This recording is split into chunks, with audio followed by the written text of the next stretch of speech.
Hey everyone, welcome to today's episode where we'll be covering part 1 of ancient Greece. Now, before you learn anything about ancient Greece, what you're going to have to remember is just throw everything you think you know about Greece out the window. To begin, the Greeks invented, quote, quote, philosophy, logic, geometry, science, democracy, theater, drama, comedy, international sports, new forms of sculpture, and architecture. Plus, entertainment for just the joy of the audience was a really unique characteristic. Another weird thing about Greece is that the Greek Center for Learning was in North Africa, in Alexandria, Egypt, which shows that it had an international focus. If you haven't had to already, you'll probably read Homer's Odyssey, which he wrote in the 7th century BC, which was built around the Trojan War.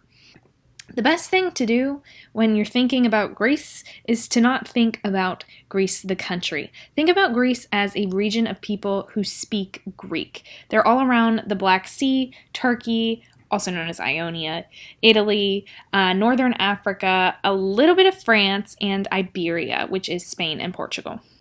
Also, the concept of a city-state is really important. Every little city is like its own country. So just because you have Athens and Sparta and they both speak Greek doesn't mean they necessarily will get along.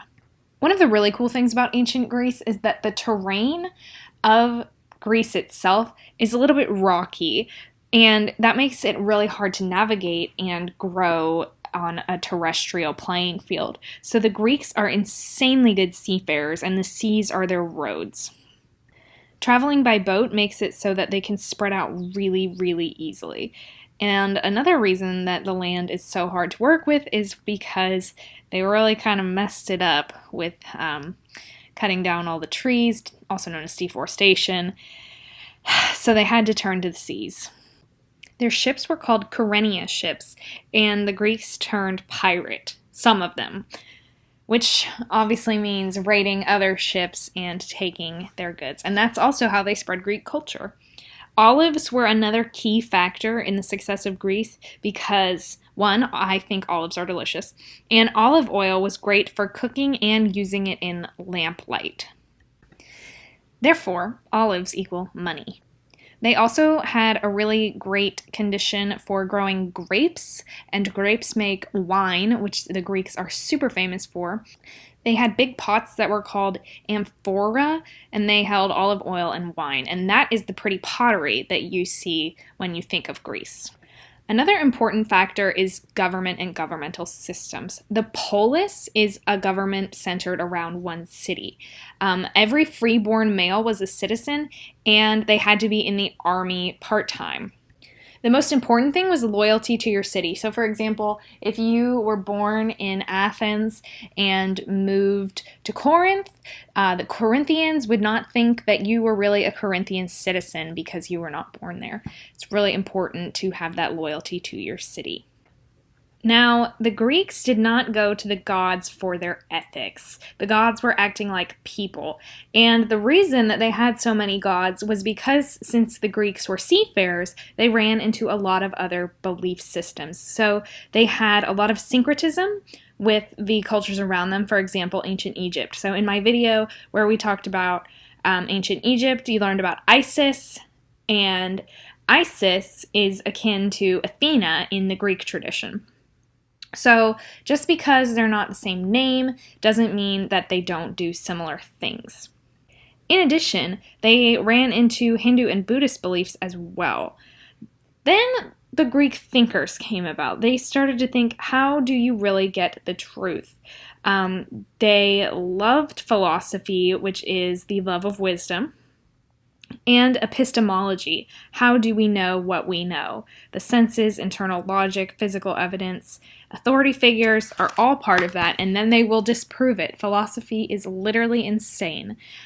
Plato came up with something amazing called the allegory of the cave, where he describes a group of people living in a cave, and they're chained to the wall. They're looking at shadows that are being cast by people behind them. It's all they've ever known in the cave, and they play games with the shadows and see who can guess the shadows that are coming up next. Then someone comes in from the outside world into the cave, asks one of the people sitting chained to the chairs if he would like to be released. The person says yes, so they both exit the cave, and suddenly the original caveman, quote, quote, is blinded by sunlight, and he can see the one true tree, the one true sun, the one true river.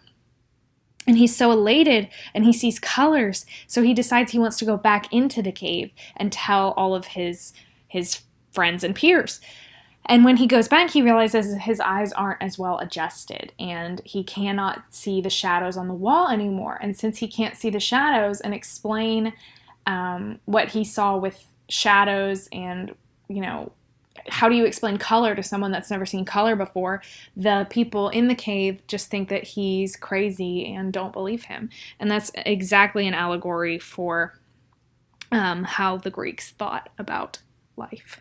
They also thought that all was in flux. That's one theory, at least. How can something be without being before? And there's the problem with change and being.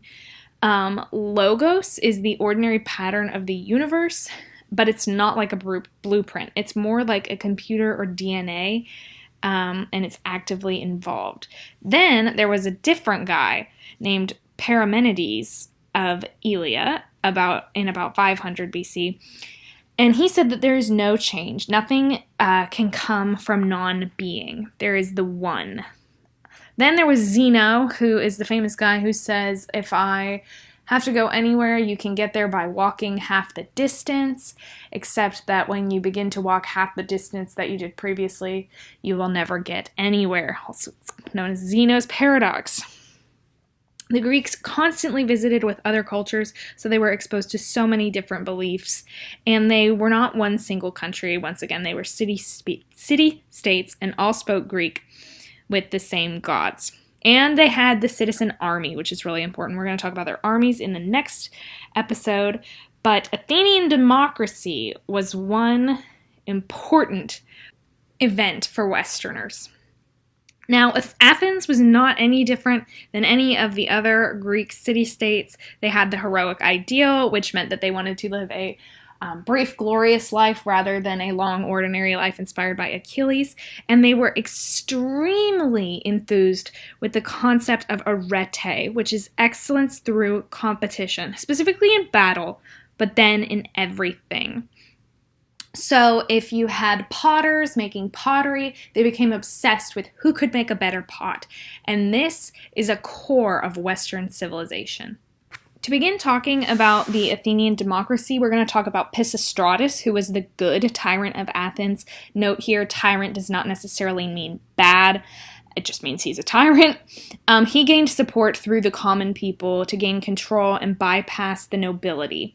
And he also claimed that Athena was basically endorsing him. Whether you believe that or not, I'll let you decide. But he cuts taxes and gives free loans for farms and businesses, aka investment capital and government grants. He also gives freedom to compete and trade, going back to that concept of arete. Athens goes from humble village to economic powerhouse when this happens. But then there's a problem when Pisistratus dies. There's a revolt of 508 BC, where Isagoras, who is a military tyrant, wants power back. So he brings in the Spartans, who are foreign troops, aka special forces, to control Athens and enslave the Athenians. The Acropolis is on the highest hill in Athens, and the hill is all made of marble, and it's the command center for Isagoras and the Spartans. Now, the common people revolt for the first time in history, and they bring back Cleisthenes. Cleisthenes basically reformed all of Athens, kind of to how it was under Pisistratus when people really liked it, but also to how we recognize it today. So the ecclesia is a sitting meeting that happened every 9 days, and anyone could vote and speak truly and freely. They would vote often on broken pottery, and it's more how we know today a direct democracy than really a representative democracy like we'd have in the United States.